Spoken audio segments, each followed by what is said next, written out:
Well, no secret, I'm a big-time wrestling fan, so I was very excited that Nick Nemeth from TNA Wrestling would be stopping by to join us here. Nick, welcome to El Paso and welcome here to ABC7. Thanks for having me. Happy to be here, putting the good word out about TNA. Final resolution on its way here. It's a big deal.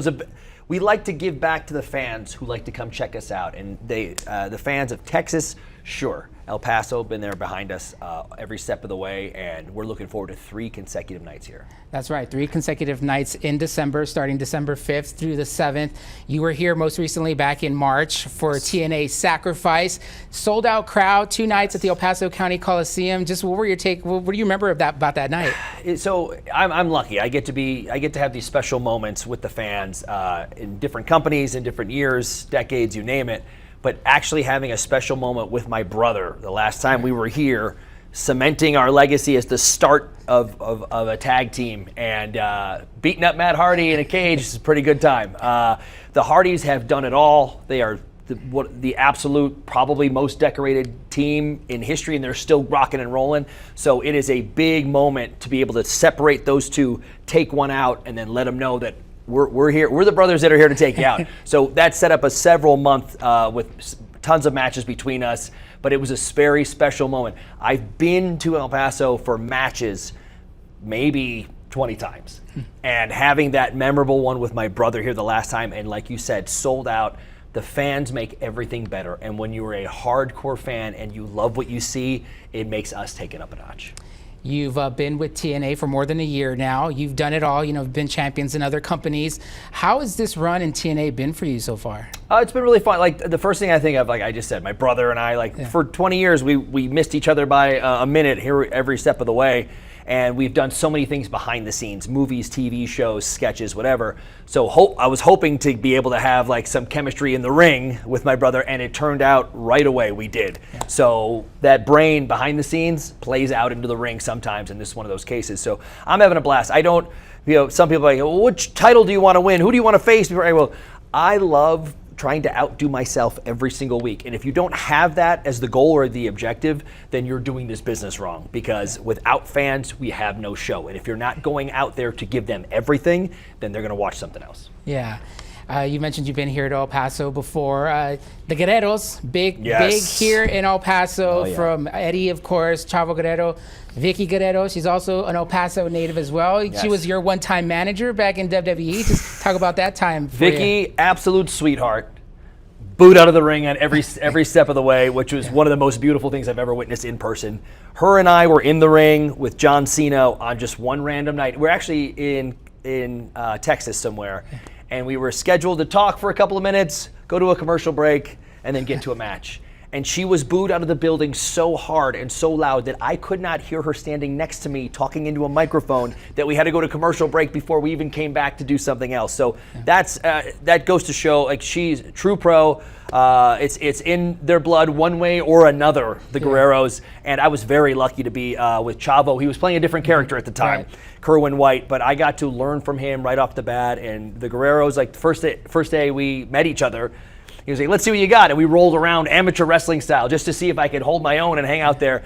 And then fast friends, and he taught me the road really quickly in a couple of months. So I'm very lucky to have learned from him, to work with Vicky. They are absolute treasures in this business, and it's really cool that I have that tie to 2/3 of the Guerreros that you know from TV. Dom, I even got in the ring with at Mysterio, and it's like there's so many, and he's technically his dad is Rey Mysterio, but maybe Eddie Guerrero.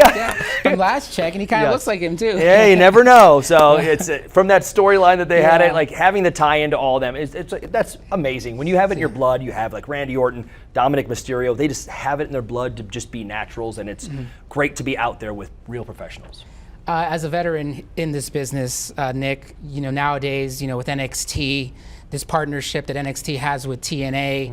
How important is that, especially for the young guys trying to make it in this business? How important is that to have? It's great because the territories went away 40, 50 years ago. And now being able to bounce around to different companies, different rosters, just maybe different independent shows, something in the Northeast, something in the Southwest, something on the West Coast, you get to feel like the different crowds, the different people. You get to learn from different people. And that's a huge part of it. Since COVID, that's WWE schedule went from 5 nights a week to 1 or 2. So you don't have as many nights a week to give back and teach the young up-and-comers. So having that NXT crossover with TNA, where you don't know who's going to show up on Impact, you don't know who's going to show up on NXT on Tuesday nights, having it go back and forth and get matchups you thought you'd never see, but most importantly to me, getting some of their young talent on our show, some experience on TV, and getting some of our young talent on their show, even more experience. It has been absolutely fruitful so far, but it only will get better from here on out. And I should mention, too, that you can watch NXT on our sister station, the El Paso Las Cruces CW, 7 o'clock on Tuesdays, and you can catch some of those TNA wrestlers as well on NXT. Nick, I wanted to talk to you about, also happening in December, John Cena will have his final match. Yes. You have a history with John, some classic matches from TLC matches, cage matches. Yeah. Just talk about your time with John Cena and what does he mean to the business? Man, to the business, I think a few years ago they started calling him the greatest of all time, and you got to go with it because he's done so much, given back to so many different people. But what he stands for is something. There was this Attitude Era, and then almost nobody came out of it, and we had John, and we had a lean on John for so many different things for 15, 20 years, and having him go above and beyond, become an even bigger star to the world. But the best part to me is when he grants those wishes, or when he comes back to WWE and gives back, or when he's giving somebody advice behind the scenes. One of my absolute favorite matches I've ever had with him was at Madison Square Garden in a steel cage, not televised. Right. And here's the best part. I'll make it quick. There is a curfew with MSG. And if you don't hit that curfew, the bill becomes $500,000 more. And everybody at MSG gets excited because they're excited to be there. And we're down in the main event of steel cage. And we're about to go out, and there's 8 minutes till, hey, after this, it's $500,000 on Vince's tab. And I'm like, what are we doing? We can't shortchange these guys. He goes, absolutely not. We're going. We talk to the boss. The boss goes, give them their money's worth. We went out there for 30 minutes. Actually, a steel cage door I put my hands like this, busted out my front teeth. So I'm covered in blood, leaving this cage match with John Cena at Madison Square Garden after giving back to the fans even more than we promised them. It's like those moments are the things that people don't see on TV, and that's what makes it extra special to us behind the scenes. Just if you could book it, who would you have as his final opponent? Final opponent? Yeah, who would you pick? I gotta go with Edge, even though I know there's Edge. some even though there's don't worry about that. Yeah, like Edge and Randy and John. When I was growing up and then wrestling with these guys, those were the guys that rotated around them. I wouldn't mind seeing. I know there's a Madison Square Garden match. I wouldn't mind seeing Zack Ryder or Matt Cardona show up for the New York, represent the New York, but then when you get to DC, maybe Batista. So who knows? It could be anybody from the past or somebody new, and that's a really cool thing when it comes to his legacy and career. You can actually do a year and still not get to anybody. There's so many pieces that you're missing. But a really cool factor is TNA tied with NXT and WWE. It's been a beautiful relationship for both of us, and I really look forward to continuing it down the line. Got to mention, watching Bound for Glory, saw you come out with Mike Santana having his moment, and then Elias kind of. I still got I just pulled the glue and stitches out of my head 2 nights ago because I couldn't brush my hair. Yeah.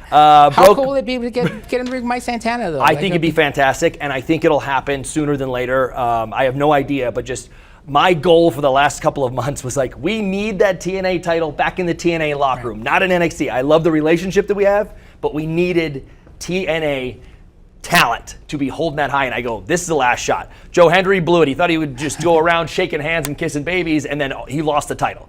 So once that happens, now I go, if someone doesn't get this back at Bound for Glory, I'm going to break up my brother's tag team. No big deal, no harm, no foul, and then go win this back for us. Santana did the job. The story was beautiful. His family got in the ring. Everything that he's been through and every obstacle that was in his way, he knocked it down. So I'm very proud of him, but I'm very happy to beat his ass too.